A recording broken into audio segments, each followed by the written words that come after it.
Are you struggling to remember what your documents are for your theory test? Do you want to know what comes first, insurance or MOT? Do you need to know how long your MOT lasts for? Well, in this video, I'm going to help you out with that. Hi, I'm Dorian from Dorian Think to Success. Welcome back to another Study With Me series. In this series, we are going to discuss documents where I do a 20-question mock test. I'll break it down for you in simple form, show you little hints, tips and tricks to help you pass your theory test first time. But before we do the mock test, this category is slightly different from the others. Most of you study the theory test as a means to pass it, to get onto your driving lessons and pass your driving test.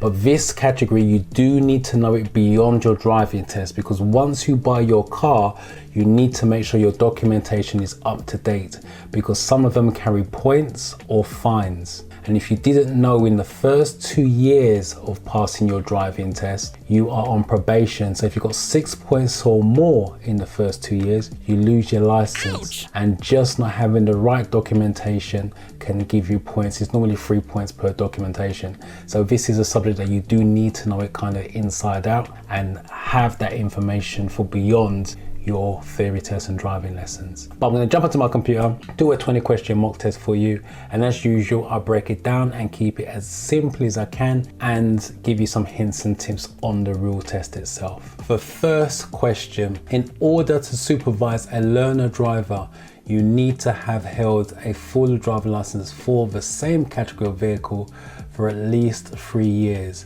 What other requirements must you meet? So to supervise a learner driver, you have to be over 21 and have held your license, full license, for at least 3 years. So it's over 21 and have a full license for at least 3 years. You do not have to be a driving instructor to teach someone to drive. To hold an advanced driving certificate, no. To be at least 21, that's the one we discussed. 21, at least 3 years holding your full license. To be an approved driving instructor, no. And to have a car with dual controls, no. You can learn in a private car, mum, dad's or family members. A police officer asks to see your documents. You don't have them with you. How many days do you have to produce them at a police station? When you get your own car, the documentations you need to have is MOT, depending on how old the car is, driver's license and insurance. My advice is, with MOT and insurance, leave that at home, never walk with that. But always walk with a driver's license. It has so much information on it. The police can get all the information they need from your driver's license. So walk with your driver's license. But the question does ask, if you haven't got your documents with you, how many days do you have to produce them? And it's 7 days. So you've got 7 days to produce it at a local police station that you nominate. 21 days, no. 7 days is what we discussed. But remember, always read the other answers, as I always keep saying. 5 days, no. 14 days, no. What's the maximum fine for driving or riding without insurance? The maximum fine for driving or riding with no insurance is now unlimited. It used to be up to 5,000, but they've now changed it in recent times. So the up-to-date information is now unlimited. They can charge you what they want. 500, no. 1,000, no. Unlimited is what we discussed. And 5,000 is the old answer. What do you need before you can legally use a motor vehicle on the road? What you normally legally need is a driver's license, that would be your provisional, or insurance, depending on the answer they give you. They can ask this question and give you the 2 options, but obviously you're only getting 1 out of the 2. So it's either going to be driver's license is what we're looking for to make sure you can legally drive, obviously it'd be the provisional license, or insurance. Just read the question again. What do you need before you can legally use a motor vehicle on the road? Proof of identity, no. An appropriate driver's license, yes. As I said, it'd be a provisional. Breakdown cover, no. A vehicle handbook, no. Who's responsible for paying the vehicle's tax? This comes up quite a lot, and most pupils put the driver, which is not the answer. It's the registered keeper of the vehicle. So let me just repeat that. It's not the driver who's responsible for paying the tax. It's the register keeper of the vehicle. And I will add as well, it doesn't mean say it's the owner of the vehicle, it's the registered keeper, it's the person's name that's on the V5 document. So it's the car dealer, no. The registered keeper of the vehicle, yes. The driver and vehicle license agency, no. And the driver of the vehicle, which is a common answer that my pupils put when they get these questions in the classroom. For how long is an MOT certificate normally valid? Now, an MOT certificate is normally valid for 12 months or 1 year. So that's how they can word it, either 12 months or a 1 year. I will add it's 12 months or a year for a vehicle that's 3 years or older. So let me just explain that because pupils get confused with this when this question comes up. So if you buy a car, brand new, registered in 2022, for example, it does not need an MOT for the first 3 years. So technically you won't need an MOT until 2025 because the vehicle is brand new. Nothing should be going wrong with it. If something does, it's under manufacturer's warranty. Once the car gets to 3 years or older, you'll need the MOT every single year, i.e. every 12 months. So it's something along those lines that we're looking for. 10,000 miles, no, that's probably when you need a service. It says 3 years after the date, no, it's not going to be that one. And 1 year after the date it was issued, so it's going to be 1 year after the date it was issued. Be careful with this, and my people normally fall for this answer sometimes, it's just the way it's worded. And 30,000 miles. What does third-party insurance cover? Third-party insurance covers the damage you cause to anyone else's property. So it means your insurance will pay for the damage you cause, but it will not pay for the damage to your vehicle. I will add to this as well. Sometimes people think, oh, it's third-party fire and theft. Third-party fire and theft is the next one up. It would pay for the damage you cause plus fire and theft to your vehicle. So if someone sets fire to your car or someone stole your car, you'll get paid out for that. The best insurance to have when you get your car, to be honest, is fully comprehensive, but third party covers the damage you causes to someone else's property. All damage and injury, no. Damage to your vehicle, no. Injury to yourself, no. Damage to other vehicles is going to be that one.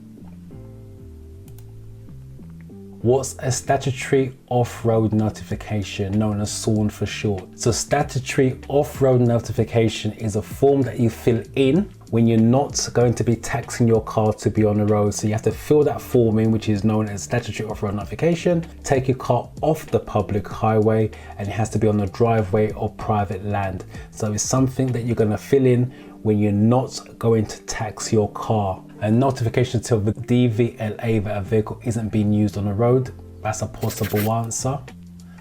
Information kept by the police about the owner of the vehicle, no. A notification to tell the DVSA that a vehicle does not have a current MOT, no.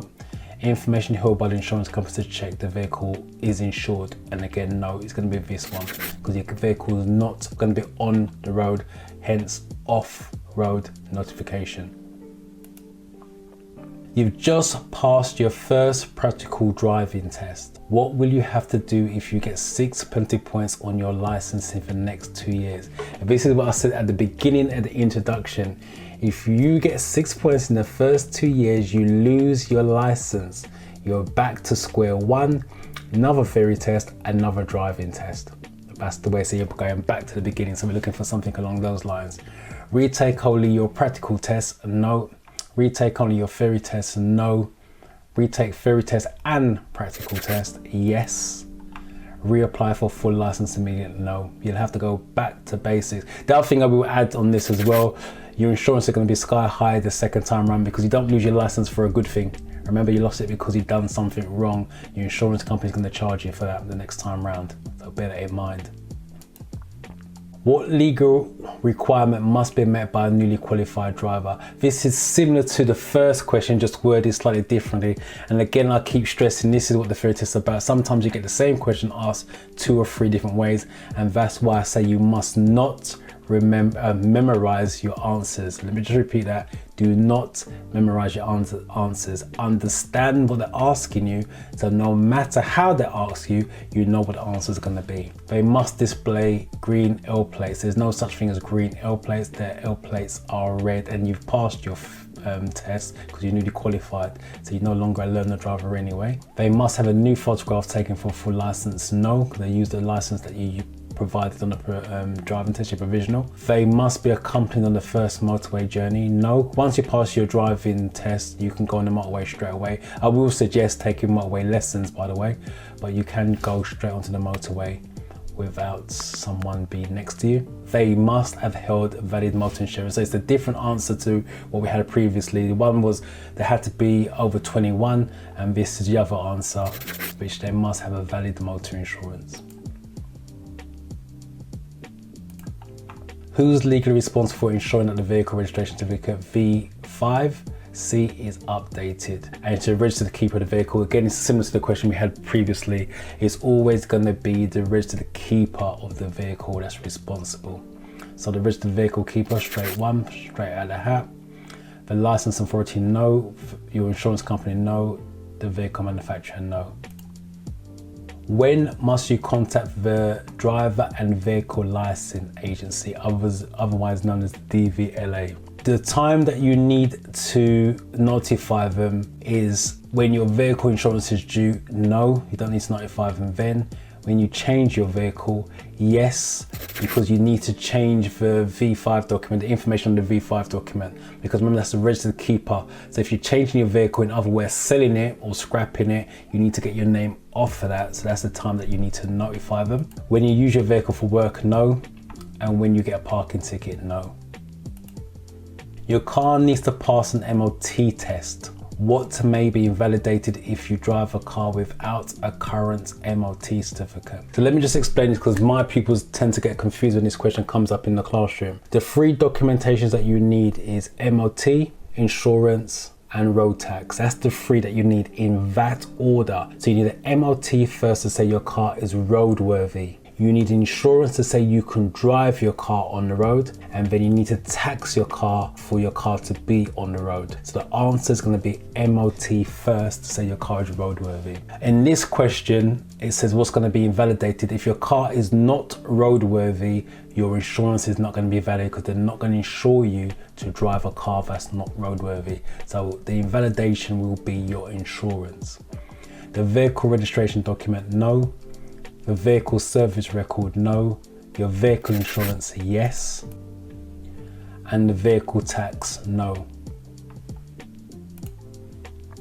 When could the cost of your insurance be reduced? Now, you can get reduction in your insurance if you do what we call a Pass Plus, which is taken after your driving test, because technically Pass Plus makes you a better driver, so you're at less risk of having an accident, and some insurance company can reduce your policy if you take a Pass Plus. So we're looking for a Pass Plus. When you pass your driving test first time, no. When you complete the Pass Plus scheme, yes. When you're under 25 years old, no. When you don't wear glasses, no. Your insurer will issue you with an insurance certificate. When must you produce this document for inspection? This is similar to the question that was asked earlier about the police. If you got stopped by the police, you didn't have your documents, how long would you have to produce it? The only people that you got to show your documentation to is police if you have it on you, no other one. So if you have an accident, for example, and the driver went to see it, you don't have to show it to the driver. So someone of authority, i.e. a police officer, is what we're looking for. When making a statutory off-road notification, no. When the police officer asks for it, yes, because they're law enforcement. When buying or selling a vehicle, no. When your vehicle is having an MOT test, no.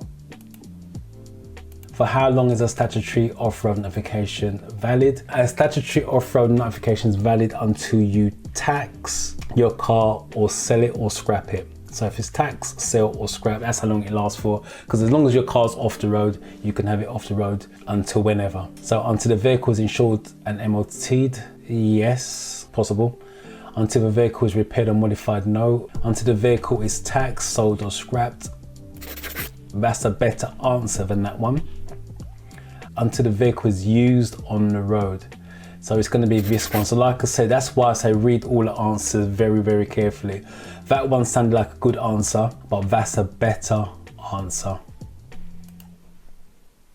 What circumstances require you to notify the driver and vehicle licensing agency, otherwise known as the DVLA?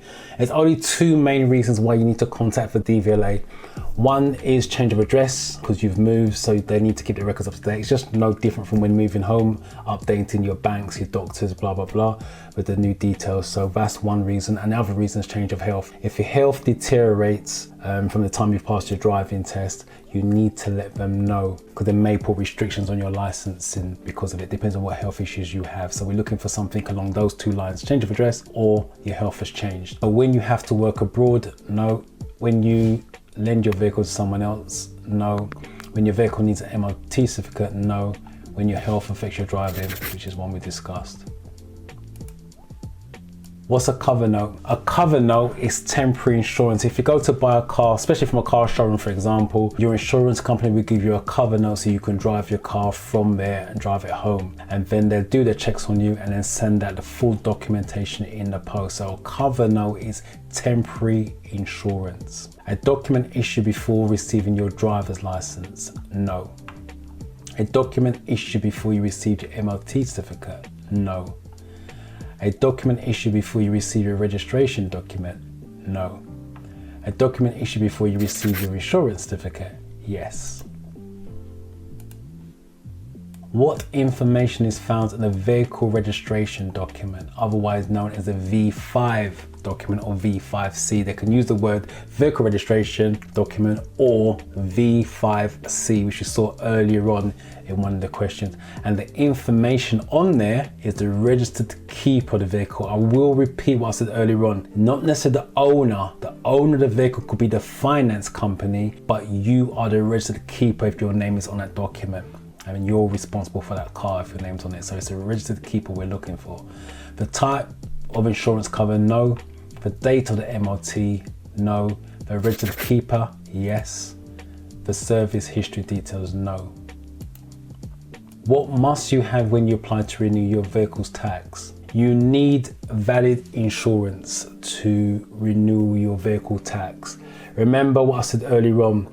You need MOT first to say your car is roadworthy. You need vehicle insurance to say you can drive the car on the road. And then you need the vehicle tax so you can drive your car on the road. So we're looking for MOT first, then insurance, and only when you have those two, you can get your tax. So just read that question again to break it down. What must you have when you apply to renew your vehicle tax? Valid driving license, no. The handbook, no. The vehicle's chassis number, no. And valid insurance. And they can use MOT or valid insurance for the answer on this particular question. And there you have it. So hopefully that's helped you get a better idea about your documentation. Remember, you need this category beyond your driving lessons, because if your document is not up to date, you can get penalized for it and get points on your license or get fined for it, which is what you don't want to do after done all the hard work or passing your theory test and then passing your driving test. If you got value from this video, please like, comment and subscribe. Hopefully I will see you in the next video that YouTube will show you here in the two spots. One would be a playlist, one is a video that I would recommend you go and watch.